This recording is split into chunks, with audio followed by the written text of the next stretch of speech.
I'm Michael Bungay-Stanier. This is Change Signal. This is the podcast where we cut through the blather and the BS and the noise to find the good stuff that works in change. If you're a transformational leader and you are looking for modern change mastery, well, here's where you can design a movement that will make all the difference. After university, I got a job in the world of innovation and creativity.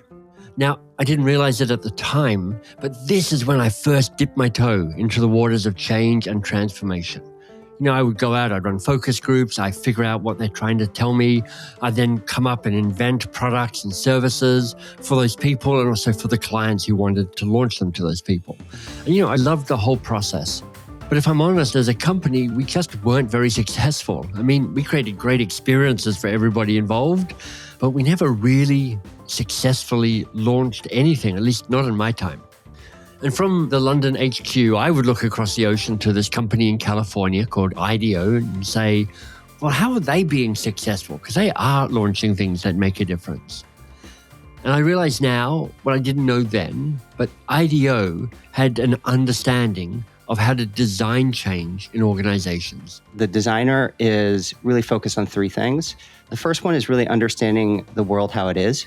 And then it is really about imagining how the world could be. And then it is really focusing on making the world how it will be.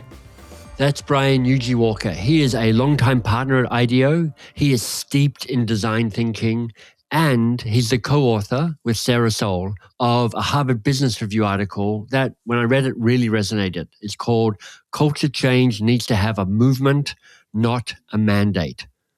Bryan, welcome. Thank you. It's an honor to be here. I'm really excited for this. Oh, I really appreciate that.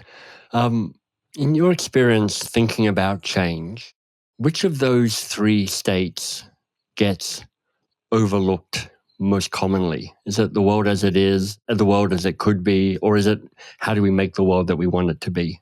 I think what gets overlooked is actually not treating those purely sequential, but actually iterating in the interplay between them. Because I actually find that too often people try to drive change by making these broad strokes. A lot of times that's structure.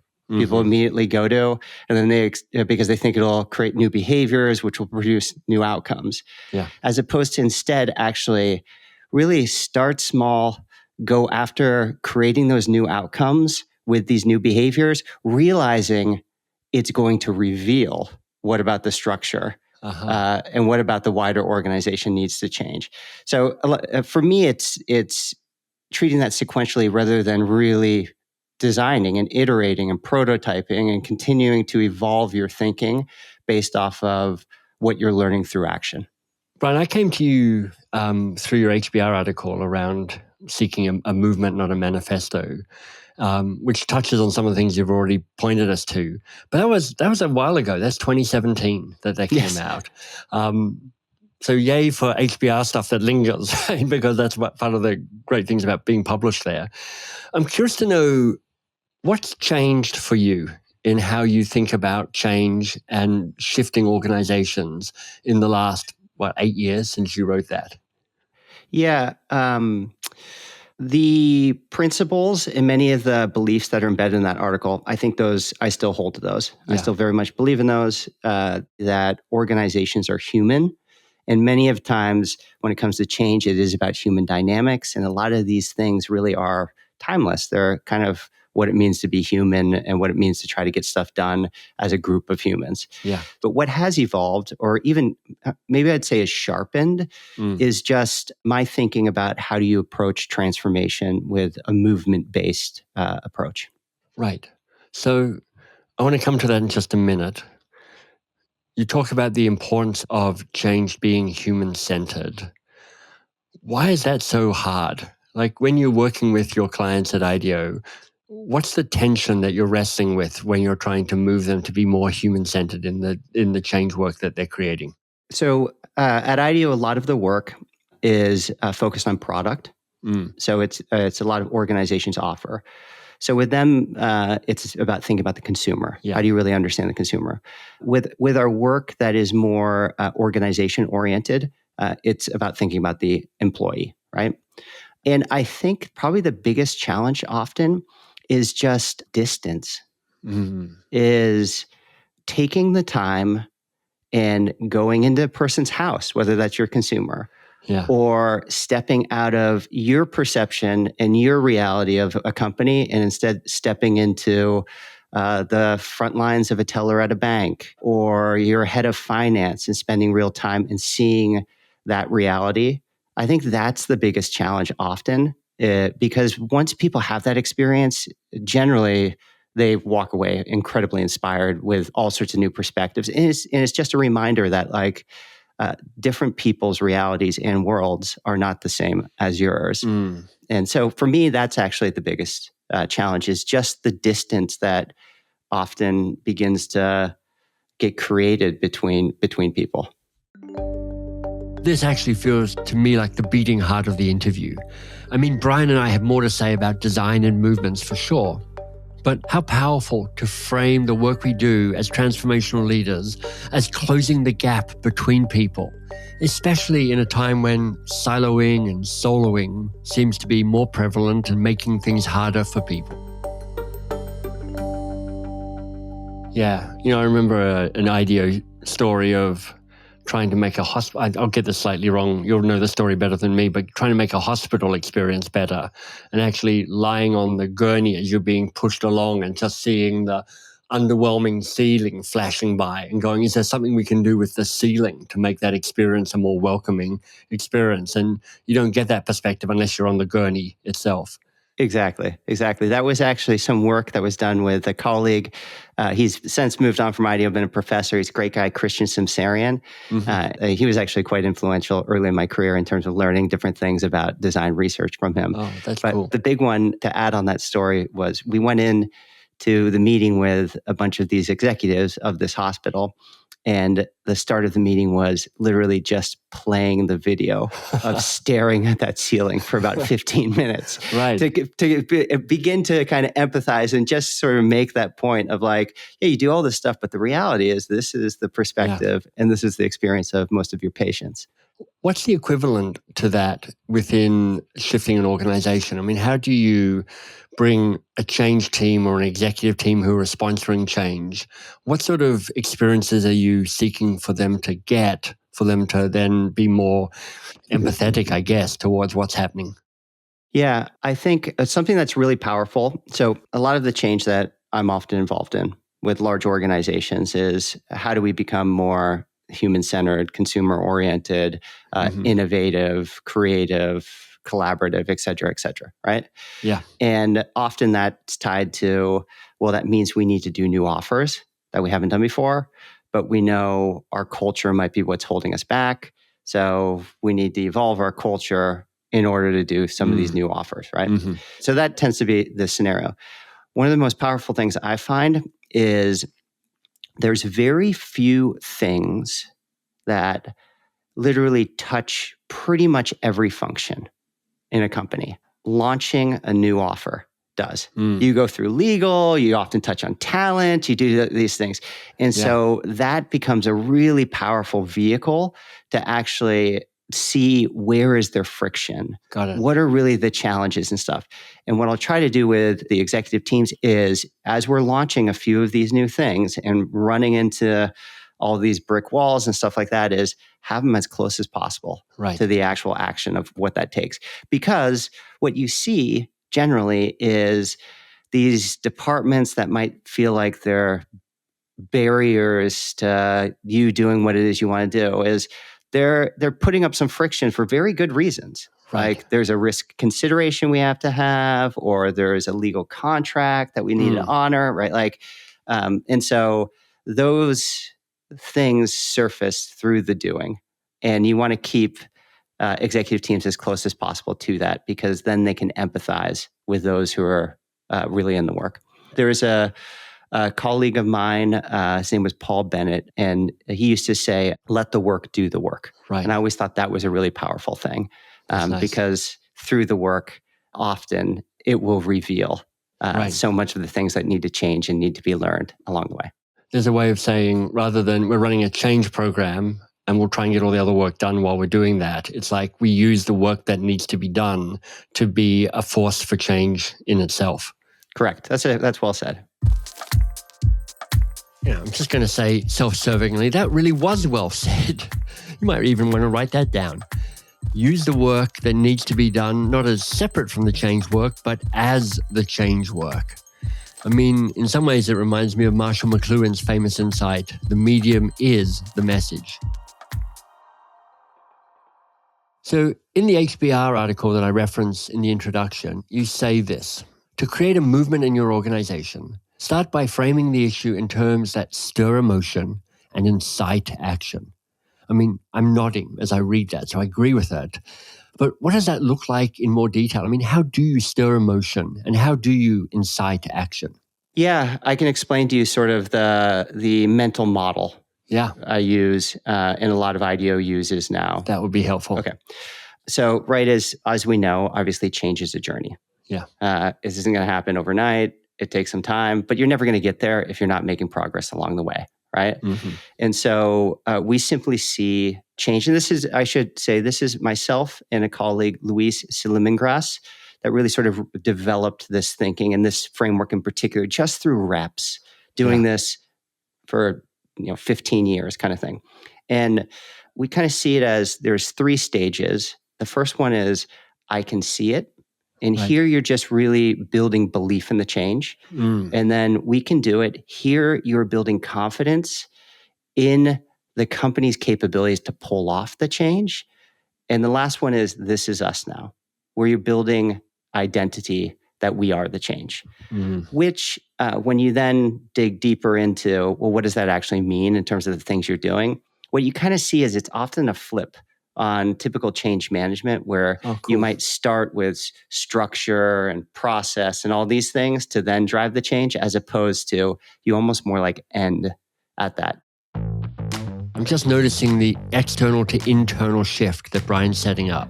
I mean, first, believe in the change. Second, do the change. Finally, be the change. So think, do, be. I mean, as Bryan said earlier, of course, it's the discipline to do this sequentially that can make all the difference. To find out more about Bryan Walker and his approach to change, you can go to IDEO.com. It's a rich website. There's lots of case studies. And you can find out how IDEO has driven transformation in organizations. And you'll find Bryan with a Y, Bryan, Yuji, Walker, as you would expect, on LinkedIn as well. What do people need to be able to say, I can see it, I can see the change? And I say that with the experience of hearing a lot of executives stand up and declare a deeply underwhelming goal around change, particularly if it's C-suite numbers. We want to increase the thing by 10% over X number of years. And you can just feel the collective spirit get sucked out of the room as they declare that. What do you know to be true about what's required for somebody to be able to see the change in a way that has a resonance? Yeah. So I would say purpose, vision, and quick wins. And I think purpose, right? That's why we exist beyond the pure pursuit of profit. Yeah. And what's so powerful about that is it has lasting power in helping drive towards change. Right? There's all sorts of tactics you can do to create urgency, but with purpose, if you can tap into truly, authentically that thing that inspires the collective, that has lasting power, and it gives everybody more meaning, which is attractive, right? Easier said than done, but I'd say purpose and being able to frame whatever change you're doing within purpose. Right. So seeing why is this change actually leading towards this thing that's greater than any one of us, but collectively we're committed to. So I'd say that's the first one. And then the other one is vision. Yeah. And this is the designer bias. I'm also a very visual thinker, but I find that too often we just communicate in words or in numbers, the change, as opposed to literally illustrate what does that world look like? So how would the employee's life be different? How would our consumer's life be different? How would the world be different? Like bring that to life. Show me that. And you actually, what's fascinating too is whenever you really have to visualize and bring something truly to life, you learn a ton. You Yeah. begin to actually start seeing more deeply into these interesting nuances and challenges of whatever it is you might be doing. It's a bit like trying to write a book. As soon as you start writing a book, you realize all the gaps in the thing that you thought you knew. Yes, yes, yes. How do I get from chapter 3 to chapter 6? Because I thought it was an easy leap, and in fact, there's this kind of chasm of unknowing mess in there. So Totally. I help you make that clear. Yeah, all the inconvenient truths start coming out. Exactly. Like this glossy PowerPoint no longer is holding up. And then the last one. So I would be like, those are like more like the head in the sky type of stuff. Sure. Yeah, where do we want to go? Where are we ultimately getting to? And then I can see it is now make that as tangible as possible in terms of the realities of today. And I think that is the quick wins. Nice. They are things that the organization has done and pulled off that are not the full substantiation of the vision of where we're going, but they certainly show us that a trajectory towards that. Got it. And here's when you were talking about the mistakes that a lot of leaders make, I find that a lot of leaders often are talking about the things we're going to do. Right. Here's what we're going to do. We need to do this. We need to, as opposed to spotlighting the things that we've actually done that we want to see more of. And so I think you have that big vision and then you say, and then take a look at this. I know it's small, but look at what this team's done here. Yeah. Right. That's us starting to move in that direction. And we need to start doing more of that. And that makes things a lot clearer for people and also much more emotionally compelling if you can put that package together. And I know you have some great examples of that in your HBR article about how the quick wins are. We've had these wins, not we plan to have these wins. So for people curious about that, they can dive there. Okay, I love purpose and vision, but these days change feels like an ever-present state in many organizations. It's not like we're going to run a change process this year and then we'll get it done and then we'll launch the next one. It's just like there's a constant swell of waves rolling through. How do you manage change and vision fatigue / cynicism? Yeah. I think the whole change fatigue thing is very real. And I think this is often a case with different organizations that I've sort of been fortunate enough to be a part of driving the change. Sometimes there isn't the fatigue. Sometimes this is a new thing, it's a new calling, go for it. Other times it's like, this again? Really? Like this too shall pass kind of thing. I mean, the first one there is I always think is the first thing you got to do is you got to call that out. Yeah.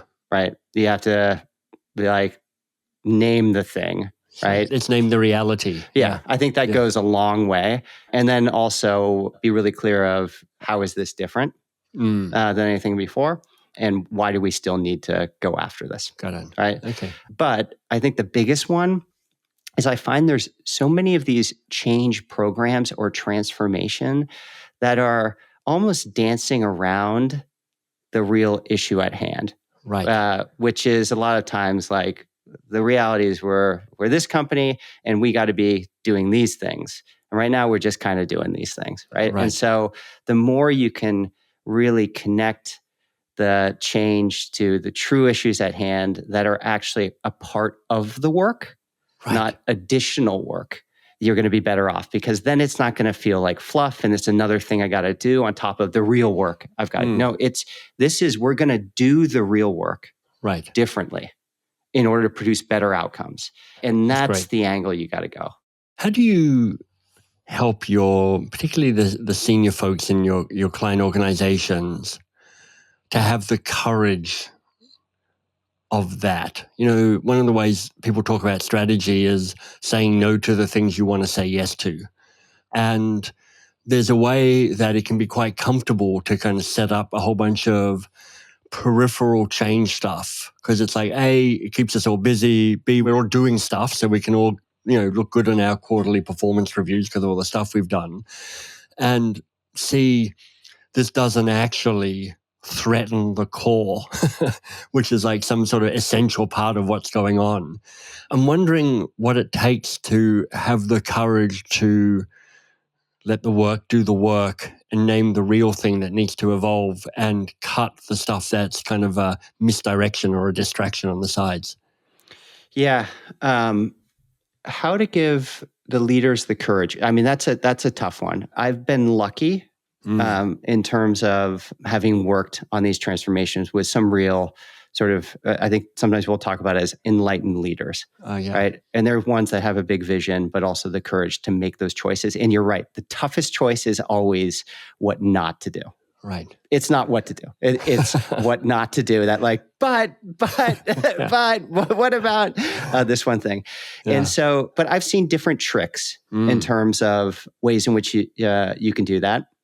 The one that you're sort of talking about strategy and strategies about choices, I've had the good fortune of working closely with Roger Martin on a few big programs and really sort of come to appreciate the playing to win strategy. Yeah. But one of the things that I find the most brilliant on that approach to strategy is, and why it works so well with design, is yes, you need analytical rigor, but you need creativity to imagine new possibilities. So there's a moment where you bring everybody together, because sometimes courage comes in numbers.